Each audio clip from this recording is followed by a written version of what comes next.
சற்றுமுன் வெளியான தகவல் ரேஷன் அடைதற்கு முக்கியமான தகவல் வெளியேறுது. அது என்னன்னு பார்க்க போறோம். நீ நம்ம சேனல சப்ஸ்கிரைப் பண்ணாம இருந்தீங்கன்னா மறக்காம லைக் பண்ணிக்கோங்க, சப்ஸ்கிரைப் பண்ணிக்கோங்க. மற்றவர்களுக்கு தெரியப்படுத்த ஷேர் பண்ணுங்க. கோவையில் உள்ள ரேஷன் கடைகளில் இன்று முதல் கார்டுதாரர்களுக்கு வழக்கம் போல் ரேஷன் பொருட்கள் வழங்கப்படுகின்றன. பொங்கல் பண்டிகையை முன்னிட்டு கடந்த 9ஆம் தேதி முதல் 18ஆம் தேதி வரை பொங்கல் தொகுப்பு வழங்கும் பணி நடந்தது. இதனால் வழக்கமாக வழங்கப்படும் ரேஷன் பொருட்கள் நிறுத்தி வைக்கப்பட்டன.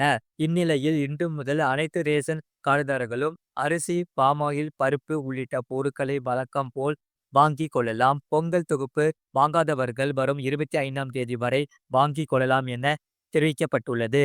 இது குறித்து கூட்டுறவு சங்கத்துறை பதிவாளர் கூறுகையில், பொங்கல் தொகுப்பு மற்றும் இலவச வேட்டி சேலை வாங்காதவர்கள் வழக்கமான ரேஷன் பொருட்கள் வாங்கும் போது பொங்கல் தொகுப்பையும் சேர்த்து 25ஆம் தேதிக்குள் வாங்கிக் கொள்ளலாம் என்றார். இதனால் மக்கள் மகிழ்ச்சி அடைந்துள்ளனர். முழு லிங்க் கீழே கிளிக் பண்ணி பாருங்க.